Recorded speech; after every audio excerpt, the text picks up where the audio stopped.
তো বিয়ের পরের দিনই দেখো সকাল হয়ে গেছিলো, আর যেহেতু বিয়েতে আমরা রুটি সবজি খাই ঘুমও দিয়েছিলাম, সেই জন্য আজকে আমাদের সকালের চোখও খুলতেছে না। তো যাই হোক, দেরি করে ঘুম থেকে ওঠার পর তেমন কিছুই আমরা খাইনি, তো সেই জন্য ডিসাইড করলাম রাত্রেবেলা একটু হেভি খাবার খাবো। তাই দেখো আমার দিদি এখানে সব জিনিস রেডি করে নিচ্ছিল, আর দেখো রাঁধুনি হোক তো এইসা সব জিনিস আমি রেডি করছি, কিন্তু না মোর। তো যাই হোক, এখানে দিদি তেল গরম করতে দিয়েছিল, আর সবজি টবজি সবই আমাদের কাটা ছিল। এখানে ও গরম মশলা বাছতেই ছিল, যেটা দিয়ে এখন করবে ফ্রাইড রাইস।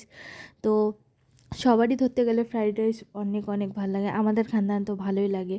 সেই জন্য আজকের হচ্ছিল ফ্রাইড রাইস, সঙ্গে ছিল আলুর দম। তো সবার ফার্স্টে তেল গরম হওয়ার পর জিরা, তারপর ওই সবজিগুলোও একদম দিয়ে এখন ভাজা ভাজা করে নেবে। ক্যাপসিকাম ছিল, গাজর ছিল, বিনস ছিল, যাই হোক।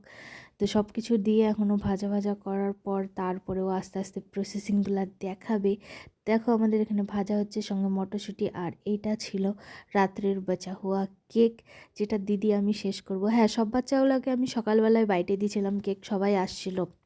তো আমি রাখি, জিজ্ঞাসা সবাইকে কেক টেক দিছি, সায়নী তো রাত্রেবেলা অল্পটুকুই ছিল, সেটা নিয়ে দেখো ও রান্না করতেছিল, আর আমি ওর সামনেই খাওয়া খাওয়ি শুরু করে দিয়েছিলাম। কেন আমার কেকটা এতই টেস্টি লেগেছে, আমার না সবারই ভালো লাগছে। যাই হোক, তো এখানে দেখো আমি খাওয়াই দিচ্ছিলাম, প্লাস ও রান্না করলে আমার কোনো কিছু ওরকম কোনো কিছু করার ইচ্ছা করে না, আমি সব কিছু একদম খাইতে উইতে ব্যস্ত থাকি। তো দেখো এখানে লবণ দিয়ে নিয়েছিল একটু, তারপরে দিয়েছিল ভাত।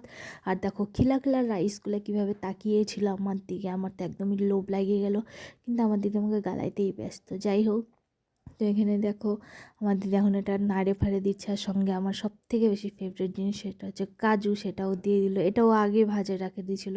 আর এখানে ছিল আলুর দমের আলু, যেগুলো ছিলতে ছিলতে আমার নোকের কালু বেড়ে গেল। যাই হোক, তো সবার প্রথমে ওইটা ভাইজে নিবে, আমি কোনোদিন আলুর দম ভাইজে নিই না, ওই দিকেই ফার্স্ট দেখলাম যে হ্যাঁ ভাইজে নেয়।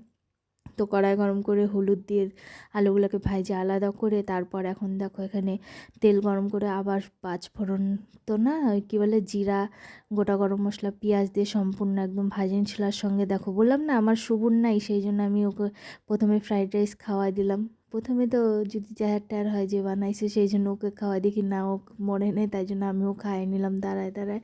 আর এখানে দেখো সেই রসুন পেঁয়াজ আদার বেরেস্তাটা তোমার একদম ও দিয়ে নিচ্ছে।